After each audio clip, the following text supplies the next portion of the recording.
Ravens flock. The flock rundown is the place to be. My man Ryan has been a lifelong Ravens fan since he was born. So I'm telling you now, it's about to go down. The podcast, the flock rundown. Ravens, baby. Nothing gets better than waking up and wondering how high we can fly. Tune in. Motionless brainwaves attempt to swim their way to sense, can't tame the untamed.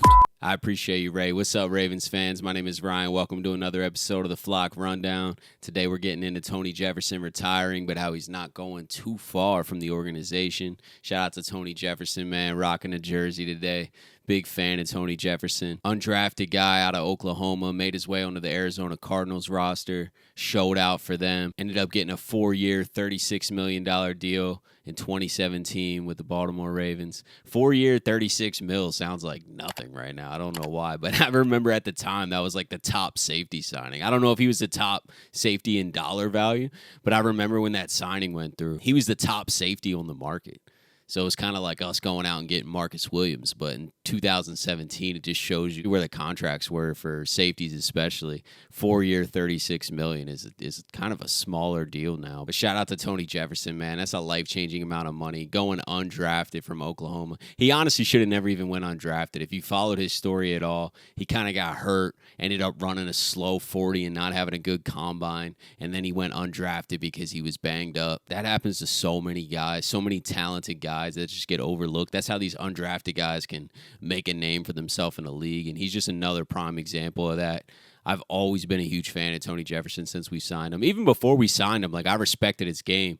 But then when we signed him in 2017, obviously I was like really tuned in to what he brought to us. And he just instantly fit in on this defense as a true Raven. His personality was incredible. Dude's hilarious. Go watch locker room videos from when he was on the team or follow him on Twitter. Like, dude's just a great guy. He's hilarious. He's a real one. So he got signed to us in 2017 for a 4-year deal. He was our starter 2017, 2018. Then in 2019 in week 5 against the Steelers, he tore his ACL. He's had a tough time coming back after that. We ended up having to cut him the next year. I remember that was like one of the hardest cuts Eric DeCosta said he had to do. Like, he's like, Tony's a Raven. He's a part of this family. But once again, as we discussed in the Chuck Clark video, business is business, and the NFL is a multi-billion-dollar business. Unfortunately, he wasn't going to be able to come back and be the guy that he was signed for, so therefore his value goes down. So we had to cut him. Then he ended up making his way back on the team. 2021, played 4 more games for us in 2021. That was that season we were just insanely hurt. But I remember him coming in and balling, man. He looked like the old Tony. He came off that practice squad and literally was like one of the leaders of the defense. Whether it was special teams or on defense, he was just around the ball constantly making plays, making big hits. He's always been a physical, aggressive player who just runs to the ball, and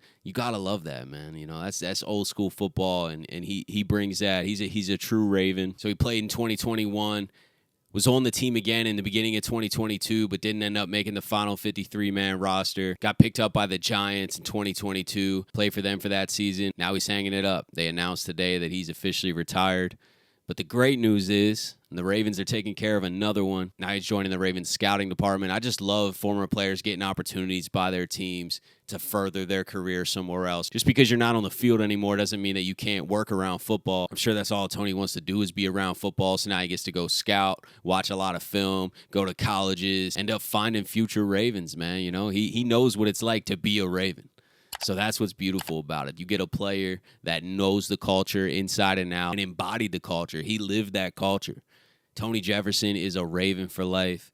He said it, and this just proves it too, man. You know, now he's going to work for the organization, chase another career path, and climb up another ladder. And I just love that the Ravens are giving him an opportunity to further his career and keep being around ball. I know football is obviously a huge passion of his, so I'm just excited that he gets to stay around the game And I'm rooting for Tony Jefferson in all aspects of life, man. Congrats to Tony Jefferson. Congrats to Baltimore for keeping him around. Undrafted guy, making a name for himself in the league, getting a big contract, sticking around for 9 seasons, man. That is not easy. This game is a violent game. It's a brutal business. And Tony's managed to navigate it and have a successful career. We love you here in Baltimore, man, and I can't wait to see what's next for you. Thank you guys for tuning in to another episode of the Flock Rundown. Have a great day, guys, and I'll see you next time.